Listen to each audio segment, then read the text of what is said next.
പിതാവായ ദൈവത്തിൻ്റെ സ്നേഹവും നമ്മുടെ കർത്താവായ യേശുക്രിസ്തുവിൻ്റെ കൃപയും സമാധാനവും നമ്മളെല്ലാവരോടും കൂടെ ഇരിക്കുമാറാകട്ടെ.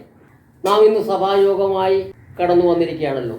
ഇന്ന് നമ്മളോടുള്ള ദൈവത്തിൻ്റെ ആലോചന 1 തെസ്സലോനി 5-ാം അധ്യായത്തിൻ്റെ 1 മുതലുള്ള ഭാഗങ്ങളാണ്. നമുക്ക് അത് വായിക്കാം. സഹോദരന്മാരെ, കാലങ്ങളെയും സമയങ്ങളെയും കുറിച്ച് നിങ്ങളെ എഴുതിയറിയിപ്പാൻ ആവശ്യമില്ല. കള്ളൻ രാത്രിയിൽ വരുമ്പോലെ കർത്താവിൻ്റെ നാൾ വരുന്നു എന്ന് നിങ്ങൾ തന്നെ നന്നായി അറിയുന്നുവല്ലോ. അവർ സമാധാനമെന്നും നിർഭയമെന്നും പറയുമ്പോൾ ഗർഭിണിക്ക് പ്രസവവേദന വരുമ്പോഴും അവർക്ക് പെട്ടെന്ന് നാശമെന്ന് ഭവിക്കും. അവർക്ക് തെറ്റി ഒഴിയാവതുമല്ല. എന്നാൽ സഹോദരന്മാരെ, ആ നാൾ കള്ളൻ എന്ന പോലെ നിങ്ങളെ പിടിപ്പാൻ നിങ്ങൾ ഇരുട്ടിലുള്ളവരല്ല. നിങ്ങളെല്ലാവരും വെളിച്ചത്തിൻ്റെ മക്കളും പകലിൻ്റെ മക്കളുമാകുന്നു. നാം രാത്രിക്കും ഇരുളിനുമുള്ളവരല്ല.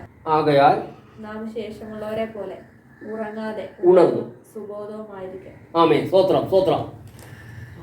ഹല്ലേലൂയ. വളരെ പ്രധാനപ്പെട്ട ഒരു വിഷയമാണ് വിശുദ്ധ അപ്പോസ്തലനായ പൗലോസ് തെസ്സലോനിക്ക സഭയിലുള്ള വിശ്വാസികൾക്ക് കൊടുക്കുന്നത്. ഇത് അവർക്ക് വേണ്ടി മാത്രമാണോ അതോ നമ്മൾക്കും വേണ്ടി ആണോ എന്ന് നമ്മളൊന്ന് ചിന്തിക്കണം. അവിടെ വ്യക്തമായിട്ട് പറയുന്ന 1-ാമത്തെ വാക്യത്തിൽ തന്നെ ഒരു വിഷയം പറയുന്നുണ്ട്.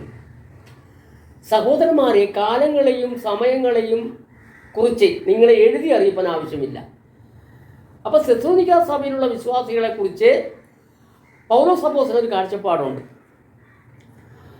ആ തെസ്സലോനിക്ക സഭയിലുള്ള വിശ്വാസികളെ ഇത് കാലങ്ങളും സമയങ്ങളും ഒന്നും എഴുതി അറിയിക്കേണ്ട ആവശ്യം പൗലോസ് അപ്പോസ്തലന് വരുന്നില്ല. കാരണം അവരെ അത്രത്തോളം ഉണർന്ന് ചിന്തിക്കുന്നവരാണ്. അതുകൊണ്ട് അവരെ എഴുതി അറിയിപ്പാൻ ആവശ്യമില്ലെന്നാണ് പറഞ്ഞത്. എന്നാൽ ഇത് എഴുതി വെച്ചതെന്തിനാണ്? പ്രിയപ്പെട്ടവരെ, ഇന്ന് നമുക്കും കൂടെ ഇത് വായിച്ചറിയുവാനുള്ള ഒരു അവസരം ദൈവത്തിൻ്റെ പരിശുദ്ധാത്മാവും അപ്പോസ്തലന്മാരും കൂടെ നമുക്ക് തന്നിരിക്കുകയാണ്. അപ്പോൾ നമ്മളിത് ശരിയായ രീതിയിൽ നമ്മൾ നോക്കണം. കാലങ്ങളെയും സമയങ്ങളെയും കുറിച്ച് നിങ്ങളെ എഴുതി അറിയിപ്പാൻ ആവശ്യമില്ല. ആരെ? തെസ്സലോനിക്ക സഭയിലുള്ള വിശ്വാസികളെ. പക്ഷേ ഇന്ന് നമ്മളെക്കുറിച്ച് പറയുമ്പോൾ നമ്മൾക്ക് ഇത് അറിയിച്ചു തരാൻ ഇന്നും ആവശ്യം വന്നിരിക്കുകയാണ്. കള്ളൻ രാത്രിയിൽ വരുമ്പോലെ കർത്താവിൻ്റെ നാൾ വരുന്നു എന്നാണ് അവിടെ എഴുതിയിരിക്കുന്നത്. കള്ളൻ, കർത്താവ് കക്കാൻ വരികയാണോ എന്നൊരു ചോദ്യം അവിടെ വരും. പക്ഷെ കർത്താവ് കക്കാനല്ല വരുന്നത്, കർത്താവ് നമ്മളെ രക്ഷിക്കാനാണ് വരുന്നത്. പക്ഷേ ആ കർത്താവിൻ്റെ വരവ് ഒരു കള്ളൻ വീട്ടിൽ വന്നു നമ്മളെല്ലാവരും ഇറങ്ങിക്കിടക്കുമ്പോൾ നമ്മുടെ വീട്ടിലുള്ള സ്വർണവും വെള്ളിയും പണവും അടിച്ചു മാറ്റിക്കൊണ്ട് പോകുന്നത് പോലെ നമ്മൾക്ക് വന്ന് സംഭവിക്കുന്നു. കാരണം നമ്മുടെ വീട്ടിൽ ഒരു കള്ളൻ കയറിയാൽ ആ കള്ളൻ രാത്രി മുഴുവനും നമ്മൾ ഉറങ്ങിക്കിടക്കുമ്പോൾ അവൻ നമ്മുടെ വീട്ടിൽ കയറി നമ്മുടെ വെള്ളിയും പൊന്നും പണവും എല്ലാം അടിച്ചുകൊണ്ട് പോകും. നമ്മൾ പിറ്റേ ദിവസം നേരം വിളിക്കുമ്പോഴാണ് നമ്മൾ അറിയുന്നത്. അപ്പോൾ നമുക്ക് ഭയങ്കര നിരാശ. അതുപോലെ ഉണ്ടാകരുതെന്നാണ് പൗലോസ് അപ്പോസ്തലൻ പറയുന്നത്. അതുപോലെ നിരാശ ഉണ്ടാകരുത്. ആ നിരാശ ഉണ്ടാകാതിരിക്കുവാനാണ് പൗലോസ് അപ്പോസ്തലൻ പറയുന്നത്. കള്ളൻ രാത്രിയിൽ വരുമ്പോലെ കർത്താവിൻ്റെ നാൾ വരുന്നു എന്ന് പറഞ്ഞാൽ കർത്താവിൻ്റെ നാൾ വരുന്നു എന്നുള്ളത് അറിയാതെ ജീവിക്കരുത്. ഇന്ന് അനേകരും അറിയാതെയാണ് ജീവിക്കണം. അതുകൊണ്ടാണ് ഇന്ന് ദൈവത്തിൻ്റെ പരിശുദ്ധാത്മാവ് അപ്പോസ്തലന്മാരിൽ കൂടി എഴുതി വച്ചിരിക്കുന്ന സംഭവം, ആ കാര്യങ്ങൾ നമുക്കൊന്ന് വെളിപ്പെടാൻ, നമുക്കത് മനസ്സിലാക്കുവാനോ കേൾക്കുവാനോ സാധിക്കുന്നത്. കാരണം ഇന്നത്തെ സാഹചര്യം നോക്കുമ്പോൾ വിശ്വാസികളുടെ അവസ്ഥ നോക്കിയാൽ നമ്മുടെ വീട്ടിൽ വന്ന് ഒരു കള്ളൻ വന്നു, രാത്രി വന്നു നമ്മുടെ വീട്ടിലുള്ള സ്വർണവും വെള്ളിയും പണവും എല്ലാം അടിച്ചു മാറ്റി രാത്രി എടുത്തുകൊണ്ട് പോയി കഴിയുമ്പോൾ നേരം എടുത്ത് നമ്മൾ ഉറക്കമെല്ലാം കഴിഞ്ഞ് എഴുന്നേറ്റ് വരുമ്പോൾ നമ്മുടെ അലമാരി തുറന്നു കിടക്കുന്നു, നമ്മുടെ വാതിൽ തുറന്നു കിടക്കുന്നു, നമ്മുടെ സ്വർണ്ണമിരുന്ന പെട്ടി തുറന്നു കിടക്കുന്നു, പണമിരുന്ന സ്ഥലം എല്ലാം ഒളിഞ്ഞു കിടക്കുന്നു, അലമാരിയിനകത്തുണ്ടായിരുന്ന സാരിയും വസ്ത്രങ്ങളും തുണികളെല്ലാം പുറത്ത് കിടക്കുന്നു. കാരണം എന്താ? നേരം ഏതാണ്ട് 12 വരെയും കള്ളൻ രാത്രിയിൽ നമ്മുടെ വീട്ടിലിരുന്ന് മുഴുവൻ അരിച്ച് പെറുക്കി നോക്കിയിട്ടും നമ്മൾ അറിയുന്നില്ല. പിറ്റേ ദിവസം നേരം എടുത്തപ്പോഴാണ് നമ്മൾ അറിയണത് നമ്മുടെ വീട്ടിലുണ്ടായിരുന്ന സ്വർണവും വെള്ളിയും പണവും എല്ലാം പോയി. നമ്മൾ നിരാശരായി തന്നെത്താനിടിച്ച് നിലവിളിക്കുക, കരച്ചിലാണ്. അതുപോലെ ആകരുതെന്നാണ് വിശുദ്ധ അപ്പോസ്തലനായ പൗലോസ് പറയുന്നത്. കള്ളൻ രാത്രിയിൽ വരുമ്പോലെ കർത്താവിൻ്റെ നാൾ വരുന്നു. അങ്ങനെ നമുക്ക് സംഭവിക്കരുത്. സങ്കടപ്പെടാതെയും ദുഃഖിക്കാതെയും ഇരിക്കണമെങ്കിൽ എന്ത് ചെയ്യണം? നമ്മൾ ഉണർന്നിരിക്കണം. എങ്ങനെ? അവിടെ തന്നെ പറയുന്നുണ്ട്, ആകയാൽ നാം ശേഷമുള്ളവരെ പോലെ ഉറങ്ങാതെ ഉണർന്നും സുബോധവുമായിരിക്കുക എന്നാണ് അവിടെ പറയുന്നത്. 6-ാമത്തെ വാക്യം പറയുന്നു, ആകയാൽ നാം ശേഷമുള്ളവരെ പോലെ ഉറങ്ങാതെ ഉണർന്നും സുബോധവുമായിരിക്കുക. സ്തോത്രം. പ്രിയപ്പെട്ടവരെ, ഇവിടെ നമ്മൾ മനസ്സിലാക്കാനുള്ളത് 2-ാമത്തെ വാക്യത്തിൽ പറയുന്നു, കള്ളൻ രാത്രി വരും പോലെ കർത്താവിൻ്റെ നാൾ വരുന്നു എന്ന് നിങ്ങൾ തന്നെ നന്നായി അറിയുന്നുവല്ലോ. അങ്ങനെ അറിയുന്നവരാണ് തെസ്സലോനിക്ക സഭയിലുള്ള വിശ്വാസികൾ. കള്ളൻ രാത്രി വരും പോലെ കർത്താവിൻ്റെ നാൾ വരുന്നു എന്ന് ഈ തെസ്സലോനിക്ക സഭയിലുള്ള വിശ്വാസികൾക്കറിയാം. അവർ മനസ്സിലാക്കിക്കൊണ്ടിരിക്കുന്നു. എന്നാൽ ഇത് അവരോട് പറയേണ്ട ആവശ്യമില്ല.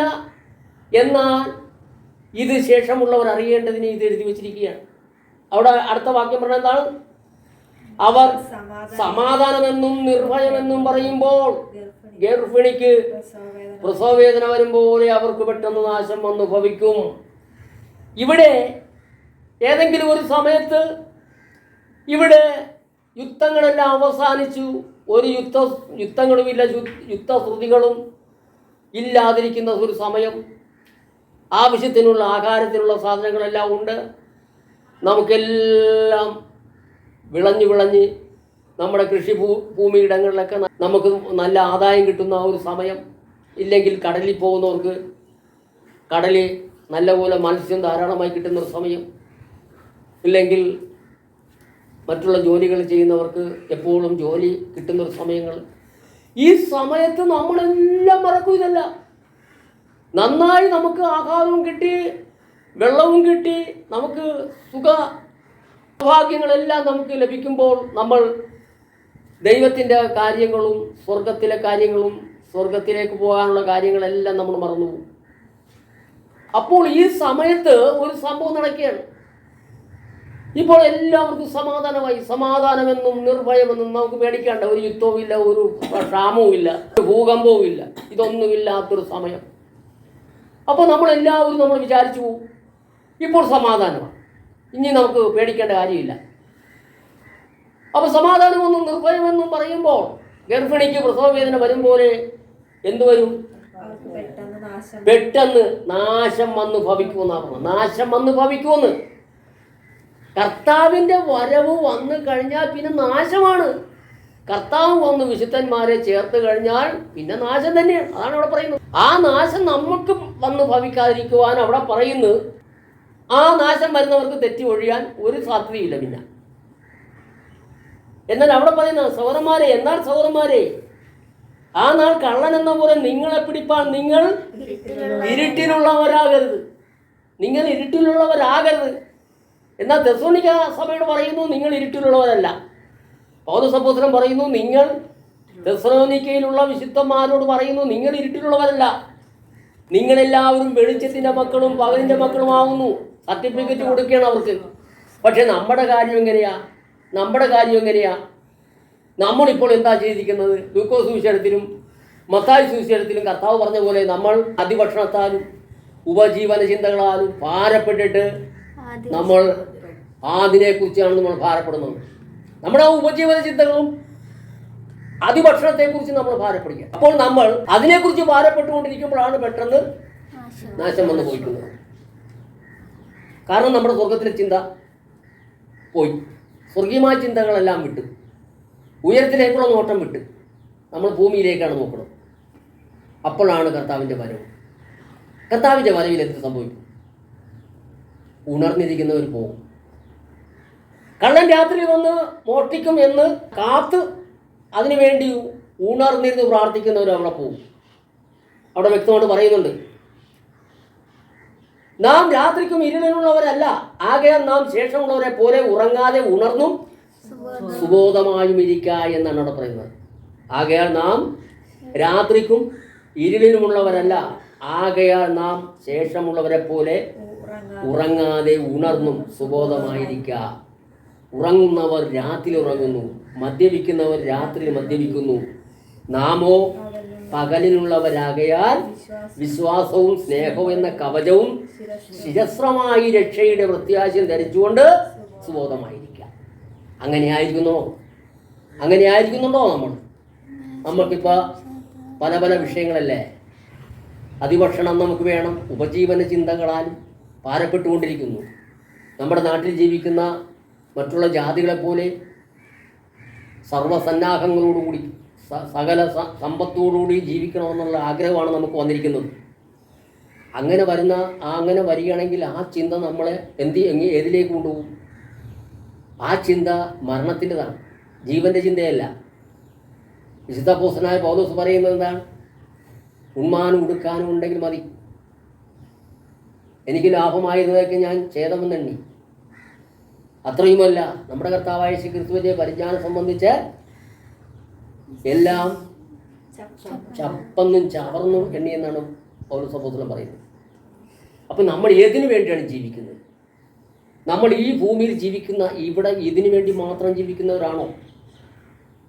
കുറുതി ലേഖനത്തിൽ ഒരു ഭാഗം പറയുന്നുണ്ട്, നാം ഈ ആയുസിൽ മാത്രം ക്രിസ്തുവിൽ പ്രത്യാശ വെച്ചിരിക്കുന്നെങ്കിൽ സകല മനുഷ്യരിലും അരിഷ്ടന്മാരത്രേ, അല്ലേ? നാം ഈ ആയുസിൽ, അതായത് നാം മരിക്കുന്നത് വരെയും നമുക്ക് ഈ ഭൂമിയിൽ ജീവിക്കാൻ വേണ്ടിയാണ് കർത്താവിനെ നമ്മൾ മുറുകെ പിടിക്കുന്നെങ്കിൽ സകല മനുഷ്യരിലും അരിഷ്ടന്മാരെന്നാണ് അവിടെ പറയുന്നത്. അപ്പോൾ നമ്മൾ ഈ ഇവിടെ മാത്രം ജീവിക്കാനല്ല, ഇത് കഴിഞ്ഞൊരു ജീവിതം നമുക്കുണ്ട്. ഇത് കഴിഞ്ഞൊരു ജീവിതം നമുക്ക് വെച്ചിട്ടുണ്ട്. ഇവിടെ ഏറിയാൽ 70 അല്ലെങ്കിൽ 80. ഈ ജീവിതത്തിനുള്ളിൽ നമുക്ക് വളരെ ബുദ്ധിമുട്ടും പ്രയാസങ്ങളും കഷ്ടങ്ങളും ആണ്. എന്നാൽ നമുക്ക് കർത്താവായ യേശു നമുക്ക് തന്നിരിക്കുന്ന ഒരു സമാധാനമുണ്ട്. ആ സമാധാനത്തിലാണ് നമ്മൾ നിൽക്കേണ്ടത്. പക്ഷേ ഇത് കഴിഞ്ഞ് നമ്മൾ അടുത്തൊരു ലോകത്തിലേക്കാണ് പോകുന്നത്, വരുവാനുള്ള ലോകം. അവിടെ പിതാവിനോടുള്ള വാസമാണ്. ആ പിതാവിനോടുള്ള വാസം നമ്മൾക്ക് കിട്ടുവാൻ വേണ്ടിയിട്ടാണ് ദൈവത്തിൻ്റെ പുത്രനായ ക്രിസ്തു നമുക്ക് വേണ്ടി ഭൂമിയിലേക്ക് മനുഷ്യനായി ശരീരമെടുത്തിറങ്ങി വന്നു. നമുക്ക് വേണ്ടി കാൽവറി ക്രൂശിൽ യാഗമായി തീർന്നു. സ്വന്തം നമ്മളെ സ്നേഹിച്ച ആ മഹാസ്നേഹം, പിതാവിൻ്റെ ആ മഹാസ്നേഹമാണ് പുത്രൻ നമുക്ക് വേണ്ടി ഇങ്ങനെ ബലിയാടായി തീർന്നത്. അപ്പം എന്തിനു വേണ്ടിയാണ്? തൻ്റെ ശിഷ്യന്മാരോട് കർത്താവ് പറഞ്ഞു, ഞാൻ ഇരിക്കുന്ന ഇടത്ത് നിങ്ങളെ ഇരുത്തി, ഞാൻ വീണ്ടും വന്ന് നിങ്ങളെ ചേർക്കും. ഞാൻ വരുന്നത് വരെ നിങ്ങൾ എന്ത് ചെയ്യണം? വചനം പഠിച്ചും ഗ്രഹിച്ചും അനുസരിച്ചും ആത്മാവിനും സത്യത്തിനും ആരാധിച്ചും ലോകമെങ്ങും പോയി സുവിശേഷം അറിയിച്ചു കർത്താവായ യേശു ക്രിസ്തുവിൻ്റെ വരവിന് വേണ്ടി കാത്തിരിക്കാനാണ് പറഞ്ഞത്. അങ്ങനെയാണോ ഇന്ന് നമ്മൾ ചെയ്യുന്നത്? നമ്മളിന്ന് അതിനു വേണ്ടിയാണ് ജീവിക്കുന്നത്. നമ്മൾ ഏതിനു വേണ്ടിയാണ് ജീവിക്കുന്നത്? നമ്മൾ ഈ ഭൂമിയിൽ എന്തെങ്കിലും മറ്റുള്ളവരുടെ മുമ്പിൽ എന്തെങ്കിലും ഒന്ന് നേടി കാണിക്കാൻ വേണ്ടി നമ്മൾ എന്തെല്ലാം പരിപാടിയാണ്, എന്തെല്ലാം പരിശ്രമങ്ങളാണ് നടത്തിക്കൊണ്ടിരിക്കുന്നത്. എന്തുമാത്രം ഓട്ടമാണ് നമ്മൾ ഓടിക്കൊണ്ടിരിക്കുന്നത്. പക്ഷേ ഇതേക്കുറിച്ച് പറയുമ്പോൾ കാണുന്ന പ്രത്യാശയല്ല. ഈ കാണുന്ന ലോകത്തിന് വേണ്ടിയാണ് നാം പ്രത്യാശിക്കുന്നെങ്കിൽ പ്രത്യാശ അല്ല. പക്ഷേ നാം കാണാത്തതിനായി പ്രത്യാശിക്കുന്നുവെങ്കിലോ അതിനായി നമ്മൾ കാത്തിരിക്കണം. നമ്മൾ സ്വർഗീയ പിതാവിൻ്റെ സന്നിധിയിൽ നമുക്കൊരു ലേഖനം 2 കൊരിന്ത്യർ 5-ാം അധ്യായത്തിൽ പൗലോസ് അപ്പോസ്തലൻ പറഞ്ഞിരിക്കുന്നത്, കൂടാരമായ ഞങ്ങളുടെ ഭവനം അഴിഞ്ഞു പോയാൽ കൈപ്പണിയല്ലാത്തൊരു നിത്യഭവനമായി ദൈവത്തിൻ്റെ ദാനമായ ഒരു കെട്ടിടം നമുക്ക് സ്വർഗത്തിലുണ്ട്. കൈപ്പണിയല്ലാത്തൊരു മന്ദിരം, ഒരു കെട്ടിടം നമുക്ക് സ്വർഗത്തിലുണ്ട്. ആ സ്വർഗത്തിൽ വസിക്കുവാനാണ് നമ്മൾ ആഗ്രഹിക്കേണ്ടത്. അതിനാണ് പൗലോസ് അപ്പോസ്തലൻ പറയുന്നത്. അതാണ് കർത്താവായ യേശുവും അന്ന് ശിഷ്യന്മാരോട് പറഞ്ഞത്. കർത്താവായ യേശു അന്ന് ശിഷ്യന്മാരോട് പറഞ്ഞത് മുഴുവൻ എന്താണ്? ഞാൻ പറഞ്ഞതെല്ലാം നിങ്ങൾ അനുസരിക്കണം. ഞാൻ നിങ്ങളെ അയക്കുന്നു. ചെന്നായിക്കടെ നടുവിലേക്ക് കുഞ്ഞാടുകളെ പോലെ ഞാൻ നിങ്ങളെ അയക്കുന്നു. നിങ്ങൾ ഭൂലോകത്തിലൊക്കെയും പോയി സകല സൃഷ്ടികളോടും സുവിശേഷം അറിയിക്കണം. വിശ്വസിക്കുന്നവരെ സ്നാനപ്പെടുത്തണം. സ്നാനപ്പെടുത്തിയവരെ ഞാൻ നിങ്ങളോട് കൽപ്പിച്ചതൊക്കെയും പ്രമാണിക്കുവാൻ തക്കണം ഉപദേശിക്കണം. അവരെ ലോകത്തിലേക്ക് പോയി അവരെ ജോലിക്ക് വിടാനല്ല അവരെ പറഞ്ഞത്. ലോകത്തിലേക്ക് ജോലിക്ക് വീണ്ടും വിടാനല്ല അവർ പറഞ്ഞത്. ലോകത്തിൽ നിന്നാണ് അവരെ എടുത്തത്. യോഹന്നാന്റെ സുവിശേഷം 17-ാം അധ്യായത്തിൽ യേശു കർത്താവ് സ്വർഗത്തോക്ക് നോക്കി പിതാവായ ദൈവത്തോട് തൻ്റെ ശിഷ്യന്മാരെ ചേർത്ത് നിർത്തിക്കൊണ്ട് പ്രാർത്ഥിക്കുന്ന ഒരു പ്രാർത്ഥനയുണ്ട്. പിതാവേ, ഞാൻ ലൗകികനല്ലാത്തതിൽ അവർ ലൗകികന്മാരല്ല, ഇവരെ വിശുദ്ധീകരിക്കണം. ഇനി ഞാനോ ലോകത്തിലിരിക്കുന്നില്ല, ഇവരോ ലോകത്തിലിരിക്കുന്നു. ഇവർക്ക് വേണ്ടി മാത്രമല്ല ഞാൻ പ്രാർത്ഥിക്കുന്നത്, ഇവരുടെ വചനത്താൽ എന്നിൽ വിശ്വസിപ്പാനിരിക്കുന്നവർക്ക് കൊണ്ട് ഞാൻ അപേക്ഷിക്കുന്നു. അപ്പോൾ കർത്താവ് നമ്മളെ തിരഞ്ഞെടുത്തിട്ടുണ്ടെങ്കിൽ ആ തിരഞ്ഞെടുപ്പ് എന്താണ്? അവൻ്റെ വിളിയും തിരഞ്ഞെടുപ്പും അധികം ഉറപ്പാക്കണമെന്നാണ്. നമ്മൾ ഉറപ്പാക്കണം.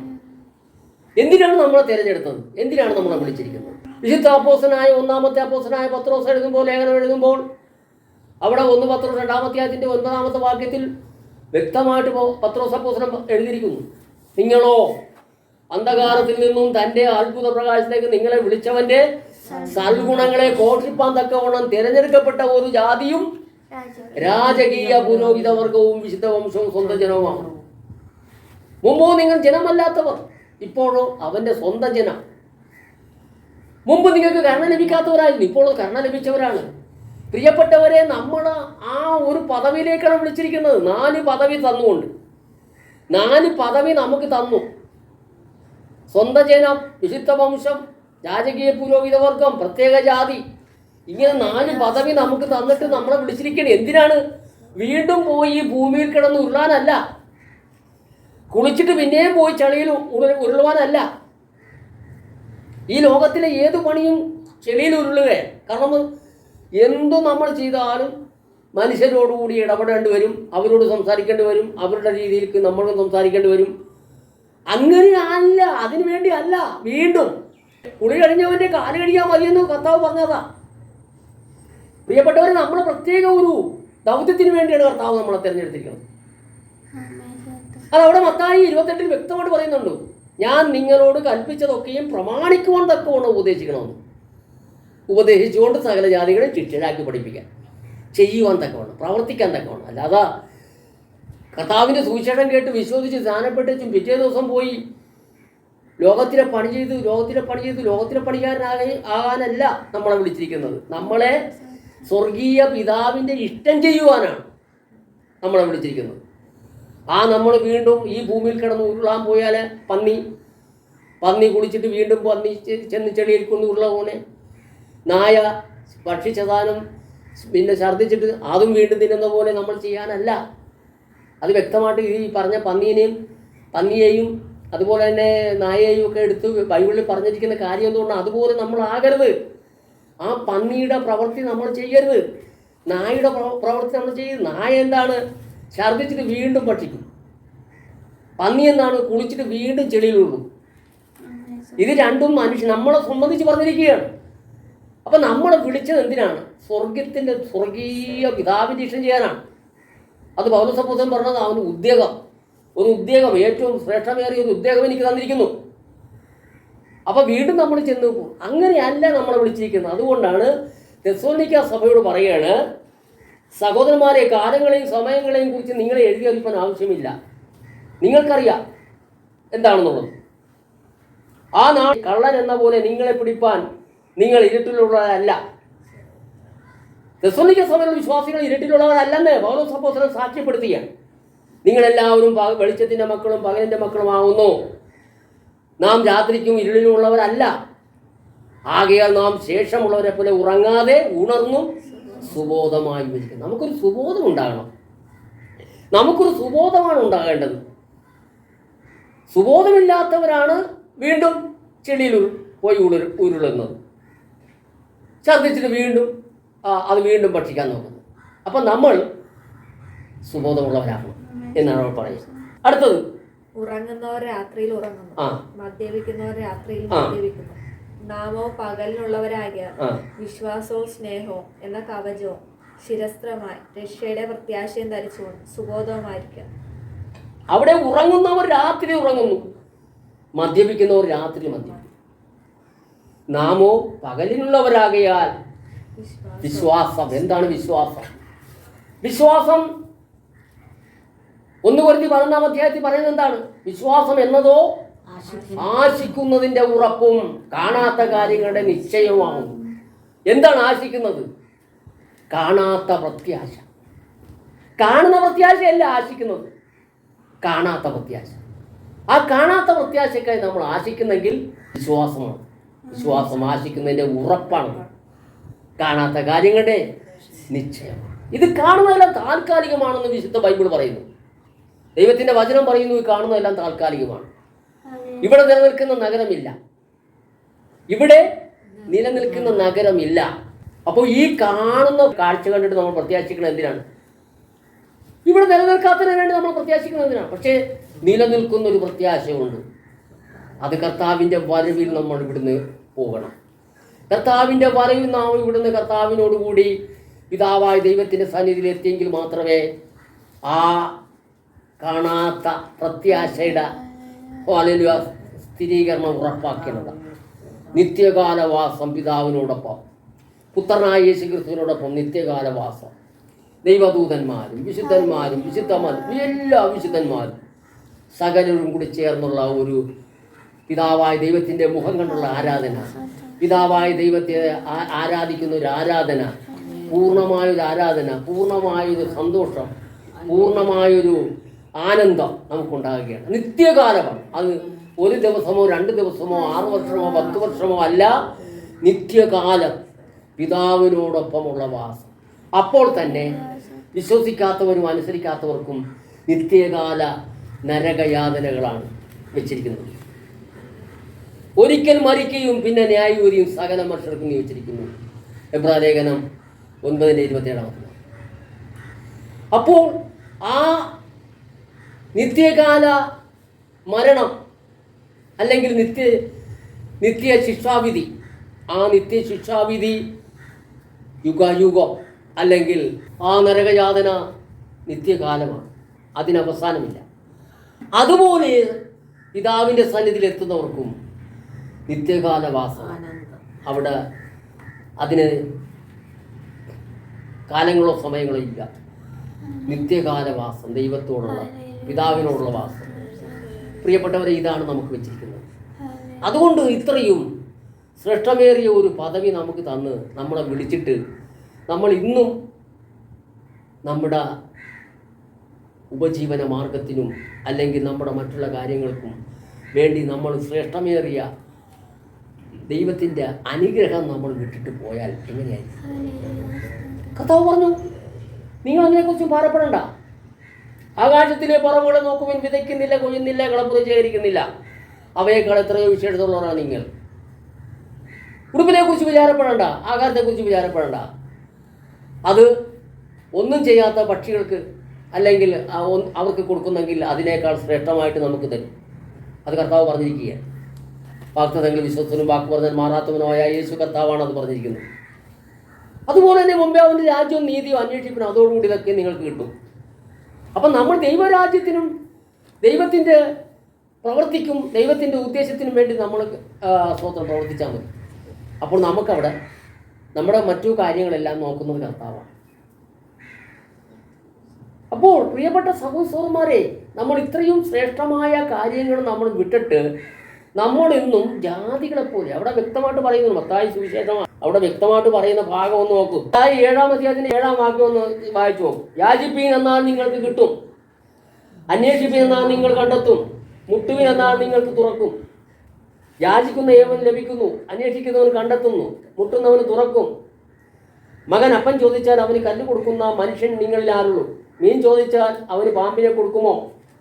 അങ്ങനെ ദോഷികളായ നിങ്ങൾ നിങ്ങളുടെ മക്കൾക്ക് നല്ല ദാനങ്ങളെ കൊടുക്കാൻ അറിയുന്നുവെങ്കിൽ സ്വർഗസ്ഥനായ നിങ്ങളുടെ പിതാവ് തന്നോട് യാചിക്കുന്നവർക്ക് നന്മ എത്ര അധികം കൊടുക്കും. മനുഷ്യർ നിങ്ങൾക്ക് ചെയ്യണമെന്ന് നിങ്ങൾ ഇച്ഛിക്കുന്നതൊക്കെ നിങ്ങൾ അവർക്കും ചെയ്യുവിൻ. ന്യായപ്രമാണവും പ്രവാചകന്മാരും ഇത് തന്നെ.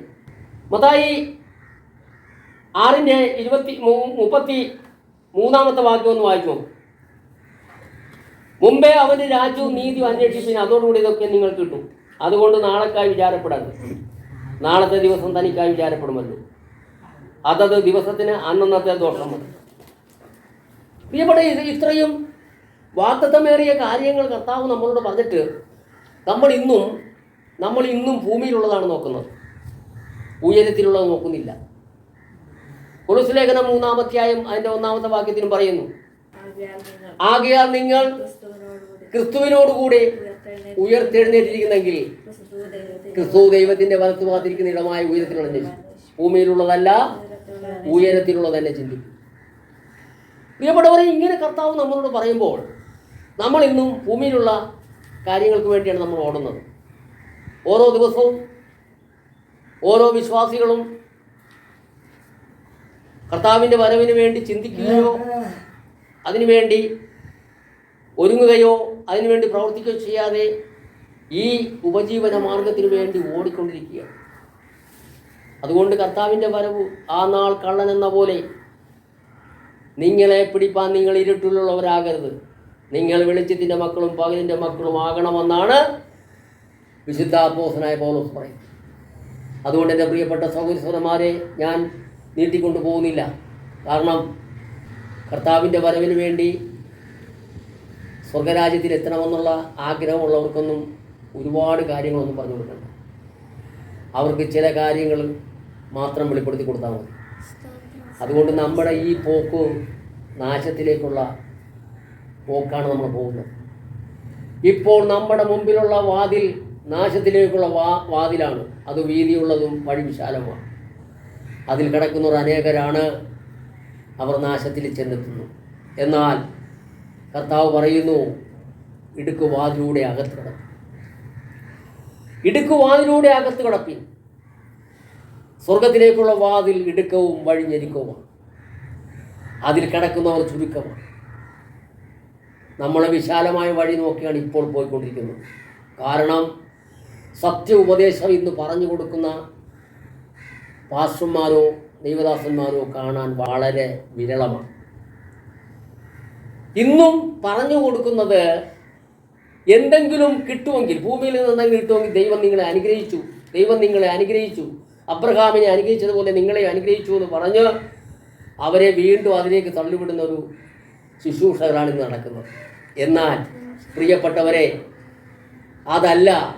ആ വഴി വിശാലമുള്ള വഴിയാണ്, ആ വാതിൽ വീതിയുള്ളതാണ്, അത് നാശത്തിലേക്കുള്ള വാതിലാണെന്ന് പറഞ്ഞു കൊടുക്കാതെ ഈ ഇടുക്കുവാതിലോട് പറഞ്ഞു കൊടുക്കാൻ ആരുമില്ല. അതുകൊണ്ട് എൻ്റെ പ്രിയപ്പെട്ട, എന്നെ കേൾക്കുന്ന എൻ്റെ പ്രിയപ്പെട്ട സഹോദരന്മാരെ, കർത്താവിൻ്റെ വരവ് എത്രയും ആസന്നമായിരിക്കുകയാണ്. കർത്താവിൻ്റെ വരവിൽ നമുക്ക് എത്ര പേർക്ക് ഇവിടുന്ന് പോകാൻ പറ്റും?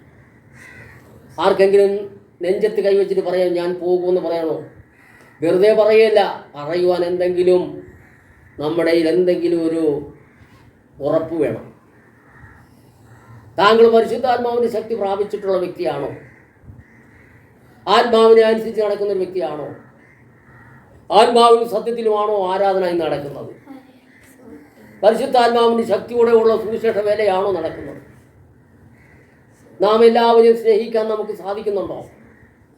നമ്മുടെ കൂട്ടായ്മയിൽ വരാത്ത ഒരു വ്യക്തിയെ നമുക്ക് സ്നേഹിക്കാൻ പറ്റുന്നുണ്ടോ? നമ്മുടെ സ്വന്തം അയൽക്കാരനെ നമുക്ക് സ്നേഹിക്കാൻ പറ്റുന്നുണ്ടോ? നമ്മളെ എപ്പോഴെങ്കിലും ഉപദ്രവിച്ച ഒരു വ്യക്തിയെ സ്നേഹിക്കാൻ സാധിക്കുന്നുണ്ടോ? നമ്മളെ ഉപദ്രവിച്ച ഒരു വ്യക്തിക്ക് നമുക്ക് ആഹാരം കൊടുക്കാൻ സാധിക്കുന്നുണ്ടോ? പ്രിയപ്പെട്ട സഹോദരന്മാർ, നമ്മളൊന്ന് ശരിയായ ശോധന ചെയ്യുക.